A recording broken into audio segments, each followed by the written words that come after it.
Welcome to Neighbor to Neighbor. Today we'll be going over tips, tools, and resources to help you look for housing that meets your budget and needs.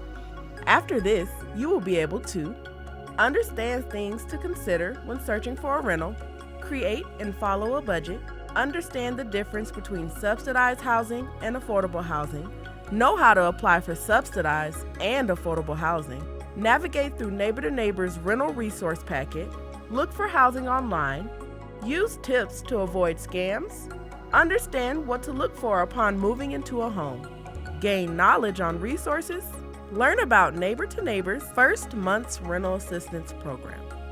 Let's get started. When you're looking for a rental, it's important to set realistic expectations for the rental market and to be open to compromise. Northern Colorado can be a tough rental market. It's important to weigh out wants versus needs and know where you can compromise.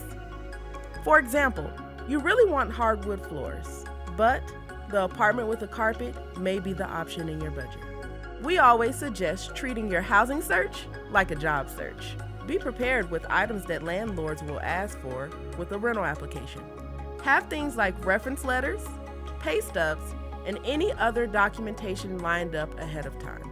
Consider having a cosigner lined up if you know your credit or rental history might be an issue. Have your ID or driver's license ready, and if you have children who will be living in the home, their birth certificates may be required too. It's important to ask a lot of questions before you pay an application fee to a landlord. Many times, an application fee is non-refundable, so it's good to get any questions answered ahead of time before you pay the fee. Some good questions to ask are, do you have any qualifications that are not flexible? And do you have a minimum credit score requirement? It's a tough market out there. Be patient. It can be a time-consuming process. Also, be persistent. Rental availability changes every day. You never know what will be available tomorrow. Now let's move on to budgeting. Budgeting is an important part of renting, even though most of us don't want to do it. Your budget will help you determine how much you can spend on rent. It will also help you track your expenses to see where you have some room to make changes in your spending.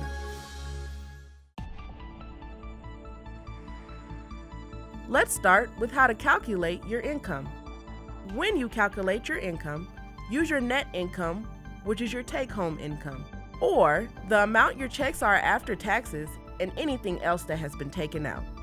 It is important to try to be honest with yourself when you are budgeting. Try to get an actual amount you spend on things rather than a guess or wishful thinking. Those extra dollars add up. When you are honest in your budget, you get better results, which will help in the long run. Always update your budget when anything changes or a loss of income or a change in your expenses. Here are a few tips on how to maintain a healthy budget. One good way to watch your budget is to use cash.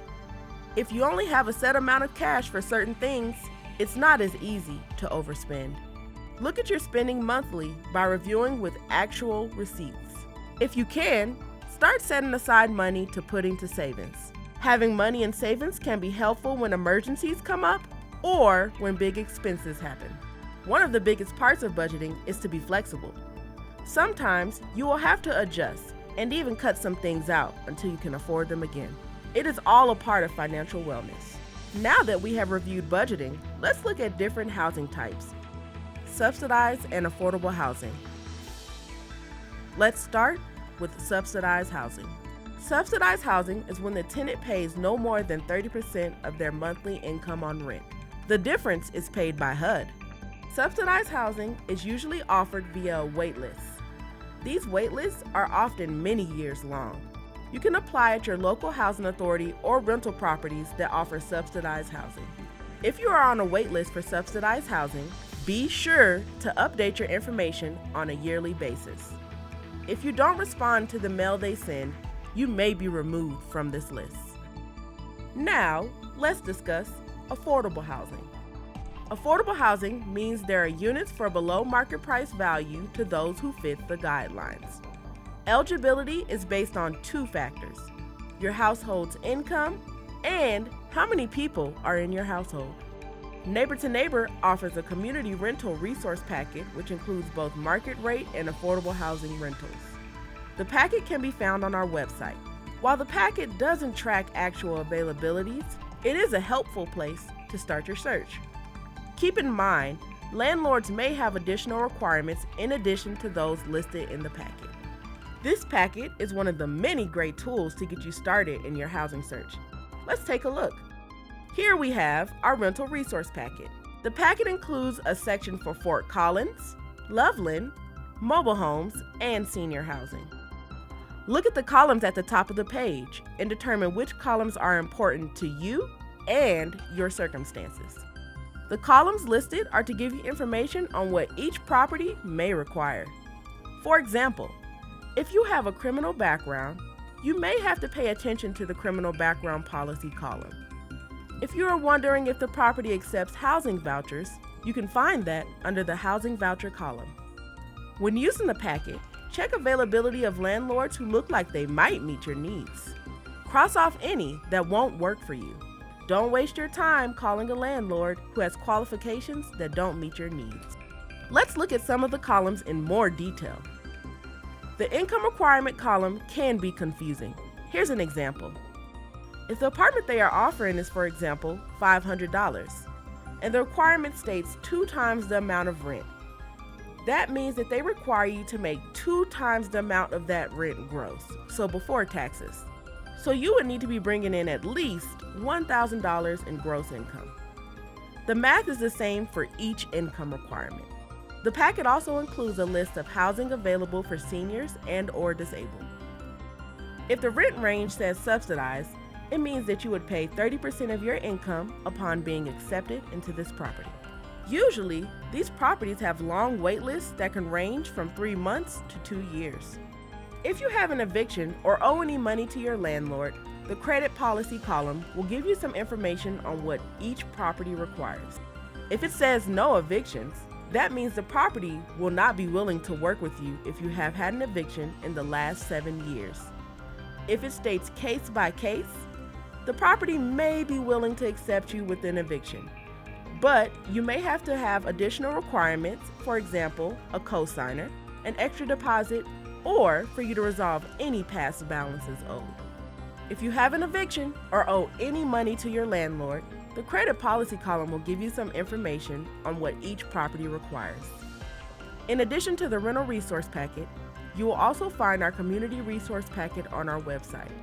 This will give you information on tons of resources available to you in Larimer County.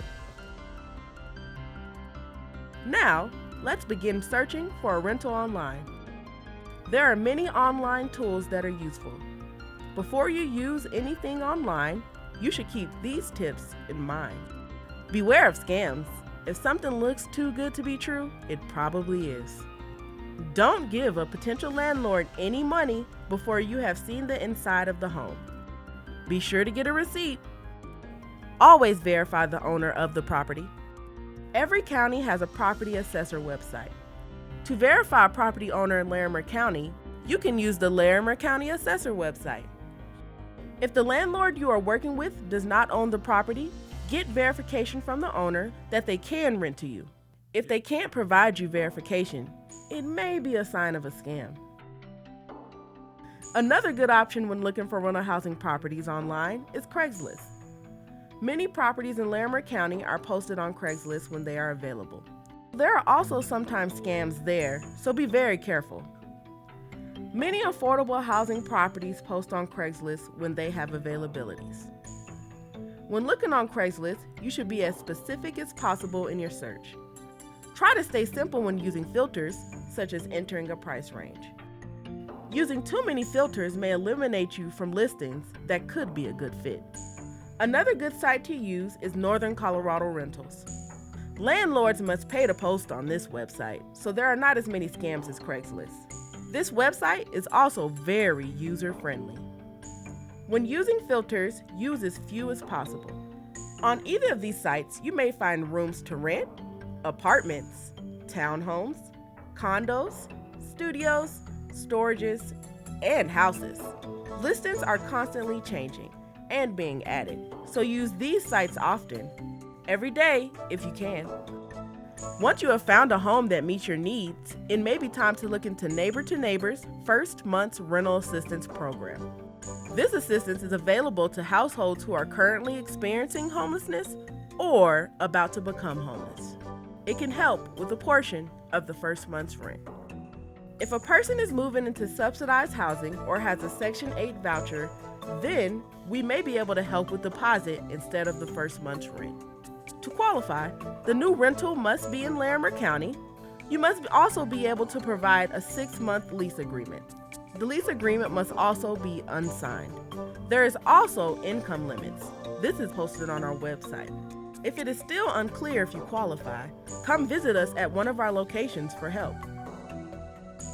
To apply, please bring your new unsigned lease agreement, photo ID, and proof of income such as a month's worth of pay stubs from each person on the lease, or benefit award letters. We may need additional items, but this will be a good start. We suggest you apply a week before your move-in date to make sure there is enough time. Keep in mind that we do not help with the entire amount of first month's rent, just a portion if you qualify. When you are moving into a new rental, it is an exciting time. Here are a couple of things to keep in mind when you have a new rental. When renting, you should always insist on getting a lease. Make sure you read through your lease and always get a copy signed by you and your landlord. Keep receipts for any payments you make to your landlords, starting with your application fees if you had one. You should always do a walkthrough upon moving in with your landlord to make sure you are writing down any prior damages to protect your deposit. Make sure you ask your landlord when your walkthrough sheet should be turned in and get a copy of the signed version. Lastly, there are many resources for housing issues. To name a few, Colorado Housing Connect, HUD, and Colorado Legal Services can all be used to resolve housing issues. If you have any questions, please feel free to contact us. Neighbor to Neighbor is committed to helping look at your options and get you moving in the right direction towards your new home.